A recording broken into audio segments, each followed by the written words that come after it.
Hello everyone and welcome back for another episode of Indie Impressions. My name is Nick and today we're checking out Race the Sun by Flippfly. This is a racing game slash endless runner with a really beautiful art style and just a lot of ambition, good stuff going for it.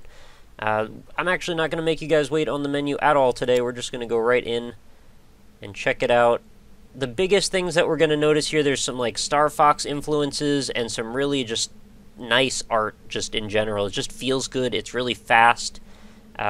The whole thing is quite addictive. I mean, I've only played it for about 30 seconds, but let's go back in, or let's go in for the first time, rather, and check it out. So we play as a solar-powered ship here, and our goal is to just avoid smacking into stuff and pick up, wow, and smash into a crystal immediately. Alright, let's try that again. Our goal is to pick up those triangles, or tries, I believe as the game refers to them as, and just try and go as far as we can, as fast as we can, and live, ideally. So this game has a Kickstarter. Oh boy, it's harder than it looks, actually, although I'm also doing quite badly. There's a lot of ambition, a lot of plans in the works for this game. Aside from the Kickstarter I just mentioned, there's also a greenlight page, so they want to possibly get this up on Steam. And there's going to be all kinds of like mod community customizing stuff. There's going to be potentially co-op.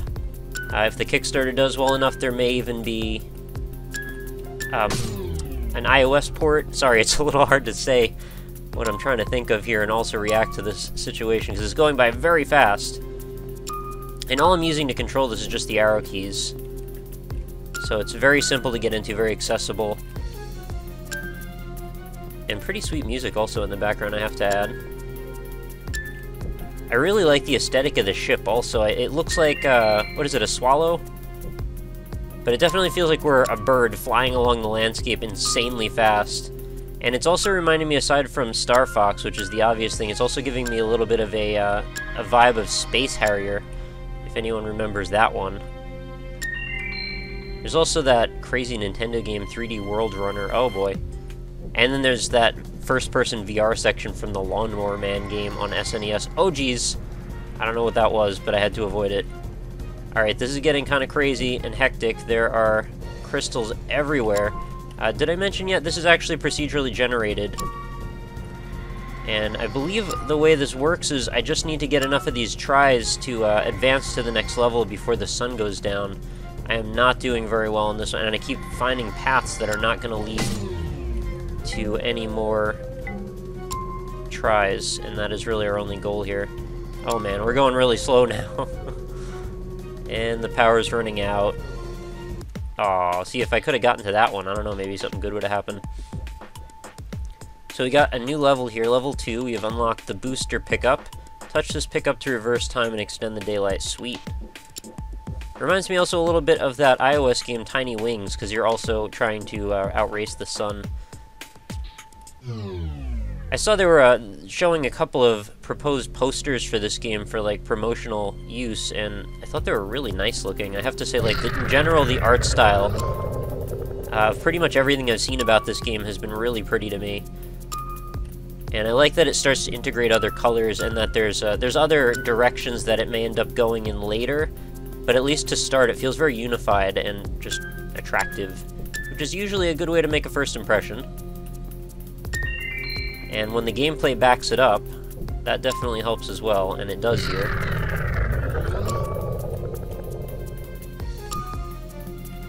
Man, I feel bad starting the episode with those two horrible crashes. I don't know, I don't think I did that poorly in the trials before that, setting it up. I don't want to get too adventurous and risk smashing myself into stuff, but I also need to make sure I try and grab these things, so it's definitely a nice counterbalance. You know, risk-reward type of thing. Region 2. Oh, I like how that appears in the sky like that. Very classy. Whoa, that's fast. The sense of speed is just really nice. You don't really run into too many games that feel this fast. Whoa, I can't believe I avoided that. Oh, jeez.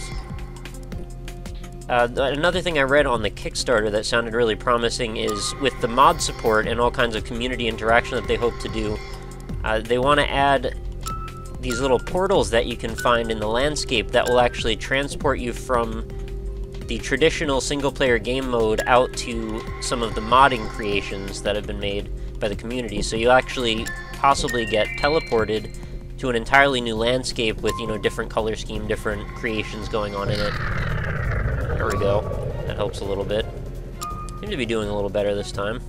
Oh, come on. I keep going left and right, and they're on the opposite ends on either direction, and I can't make it in time.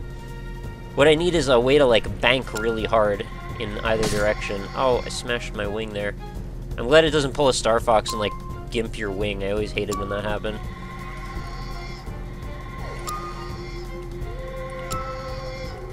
I would like to see a little bit more diversity in some of the landscape objects, but, you know, at the same time, it's all going by so fast, maybe I probably wouldn't even notice a lot of the differences anyway. But, you know, this is an alpha, it's still very early. A lot of things could be added and changed, and really, honestly, for what it is right now, it's extremely playable. And this alpha, by the way, is available for free in browser, so if you want to go give this a play yourself, all you need to do is follow the link that's going to be right in the description. Apparently, those rockets are able to be passed through. I thought I was done right there. Alright, we've got level 3 pickup, jump. Collect this pickup and then use the action button to jump. Useful for clearing obstacles, quickly maneuvering laterally. Interesting. I don't know what the action button is. Oh, it's space. Okay, thankfully it's telling me. Or up or W. Nice. So I can actually play this entirely with the arrow keys still.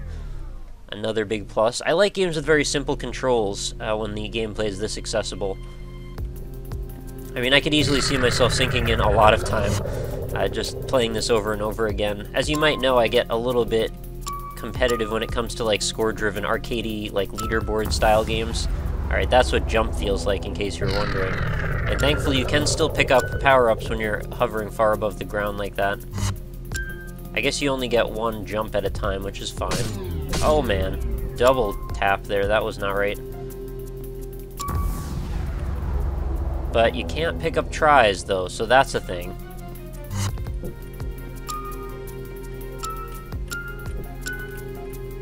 I'm thankful for the somewhat generous hitbox on the triangles, because without that, I think we would have a little bit more trouble grabbing these. I also like the vector element of everything. The neon looks nice. Very classy.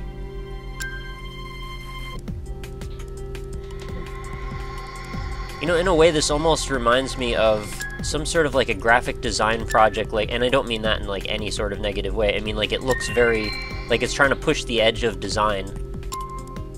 Sort of like a, I don't know what the right word is here, like, neo-futurist.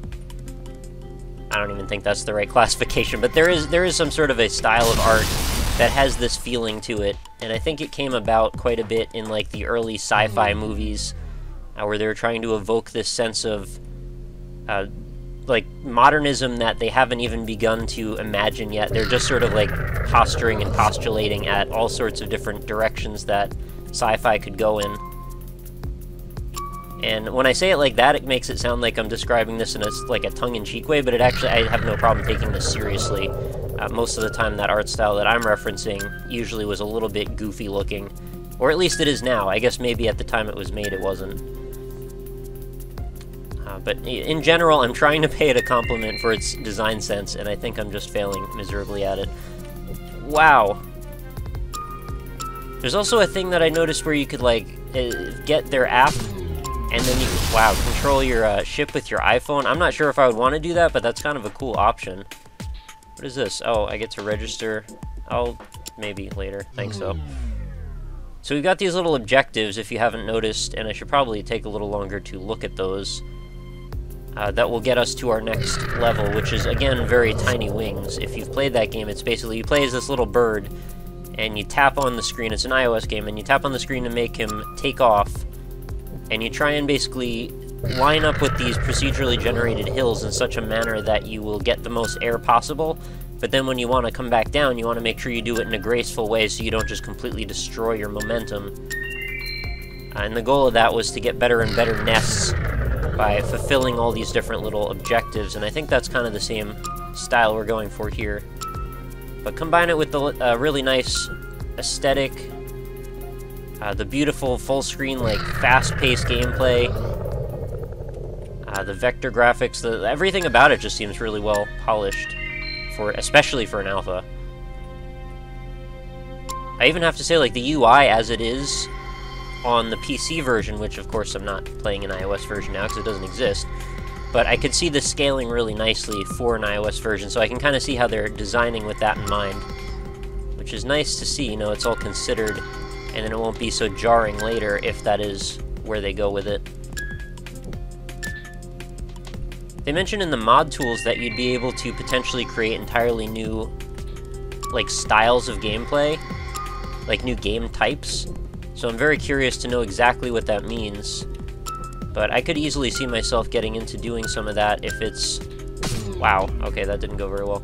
If it's accessible enough for the average person to figure out how to maneuver around the tools, which it probably will be. Considering how accessible the gameplay is, it would be definitely prohibitive for it not to be. So maybe we'll just do a couple more games here. Again, I forgot to look at the points that we need to hit to get to the next level. I don't seem to be getting incredibly far in the gameplay, but that's okay, because we're still feeling it out a little bit. I really like that effect that happens when you go really close to one of these crystals. You get that little whoosh, whoosh of it going by. It definitely helps to reinforce the sense of speed, like it's modulating or emulating the feeling the air moving by so fast. That's one thing actually that might be able to be added to increase the sense of speed or the feeling of speed, is to have that whooshing going on semi-consistently. I could sort of see it like bending the air as the ship moves through it. There could even be little contrails coming off the edges of the ship, you know, as you're cutting through it. I don't know how complex they want to get with that kind of thing, but, you know, if they wanted to increase that feeling even more, that is always a possibility. The sense of impact also when you hit into that is serious. So here's the next level objective. Score 100,000 points in a round, use the jump ability 3 times, so I've used it 2 times. I can use it 1 more time. I've been rather neglecting using that, actually.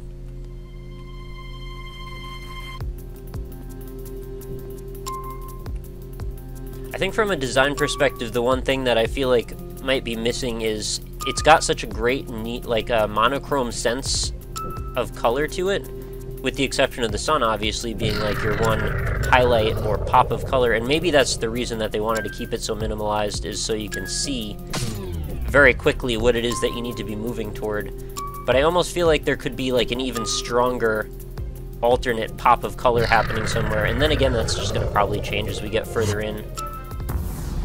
Since I believe this gray color scheme is going to be changing as we move through other levels, or other regions, areas, whatever you want to call it.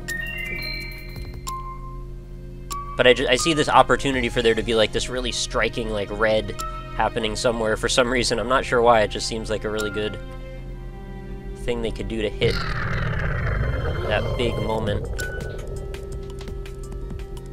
I also feel like there should be some sort of like a nitro, and I know it's really fast as it is, but as someone who played Burnout a little bit obsessively, I almost want to even go faster just to see like what my breaking point is for how quickly I can parse the crystals. And maybe that's actually a power-up that I get as I get further into the game, I don't even know. So I should probably not be judging that at this point, but if it is, then props, you read my mind. I'm not sure I really need the thing saying how many tries I've collected underneath my ship, because I'm not really looking at that at all. I'm really just looking way down, like at the horizon line. So it almost seems a little superfluous to have that showing up under the ship when it's just kind of like wasted. If I really need to reference where I am as far as numbers, I'll just look in the top left corner, out of the corner of my eye.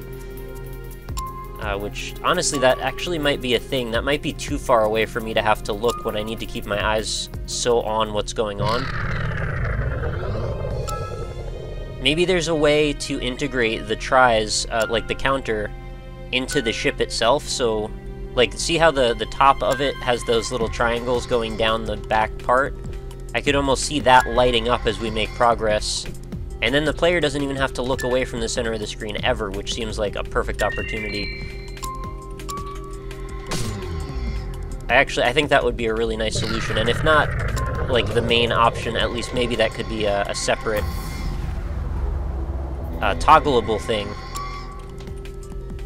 for people who would prefer not to have to look over at the left side of the UI. Because I'm playing this full screen, and that's going to make a bit of a difference. If you're playing it in a tiny window, that was a mess. I wanted to really go through that. So yeah, just some stuff to perhaps think about. I don't even know if that's really good advice, but I think it kind of makes sense.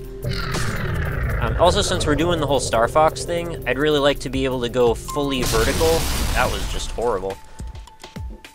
I'm sure you remember the first level of Star Fox, everybody like cut their teeth on that whole like turn sideways and go through pillars thing, and obviously we're evoking that feeling, so why not let me go all the way with that and just turn the ship completely vertical. Even if just for a moment, to try and make some really crazy squeezes through crystals. And again, maybe this is a power-up I unlocked. That, I don't know what I'm doing now. I've just completely lost my mojo.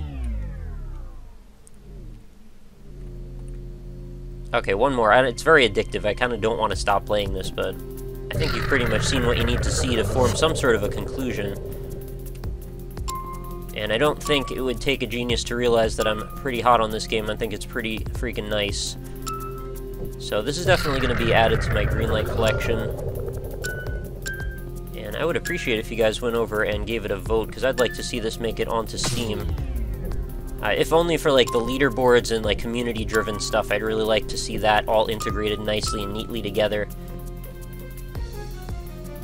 And then maybe we could all race. And, you know, I called this an endless runner at the opening of the episode, and hopefully you understood what I meant by that. I mean, it's obviously not a runner in the sense that we think of, like, Cannibalt.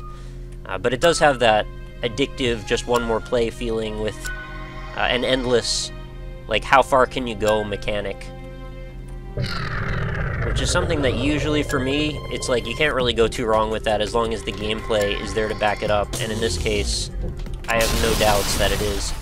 Alright, that was an unfortunate ending, but I think we made some good progress messing around in this one. Regions cleared 1. Not so good. And we can check out some more stats. Best score 81,000, tries collected 302. Wow, that went fast. 14 rounds played, sunsets reached 2, regions cleared 9. Nicely done. I say, give this one a play. Go check out the alpha. The link is going to be right in the description, like I mentioned. Even if you just have a couple minutes, give it a play or two, and I have a feeling you're going to quite get pulled into this. Time has touched me gently in his race. Yeah. Somewhat profound. Definitely. So, yeah, check out Race the Sun. Go give it a vote on Greenlight if you think it's an appropriate action to take. I think it is. And check out their Kickstarter as well. Perhaps if they can get funding, we could see quite a bit more of this game showing up in all sorts of different places, and I'd like to see that happen. And I'm very excited to check out the modding stuff also when that does come around. So that is going to do it for another episode of Indie Impressions. Thank you so much for watching. Be sure to check out the website, which is www.indie-impressions.com. All the links, of course, are also right in the description, so if you miss anything, feel free to go clicking around in there. You can check out all the old episodes, all in the whole series. We've got 300 and almost 20 episodes now going. And we're still going strong. We're shooting for that year mark. I believe we're going to make it there just fine. Every single new day, we've got a new indie game covered on the channel. When you're done with the website, though, facebook.com/indieimpressions if you'd like to leave a like over there. Then you'll get every day's new episode delivered right into your Facebook stream, as well as any kind of news updates and or contests that happen to come by. It's also just a quick way to message if you want to say hey. And lastly, if you're an indie dev and you might want to have your game previewed right on the channel, quickest way to reach me is at RockLeeSmile on Twitter. I also take emails. I've got a contact form right on the website, and I take PMs as well via Reddit, YouTube, or Twitter. So whatever works for you works for me. I am happy to start a dialogue with anybody that wants to talk. So feel free to get in contact. I will be here waiting. So that is another episode. I hope you guys enjoyed it, and I hope you'll come back again tomorrow for another one. I hope you have a lovely night, and I hope I can stop saying I hope. Talk to you later. Bye.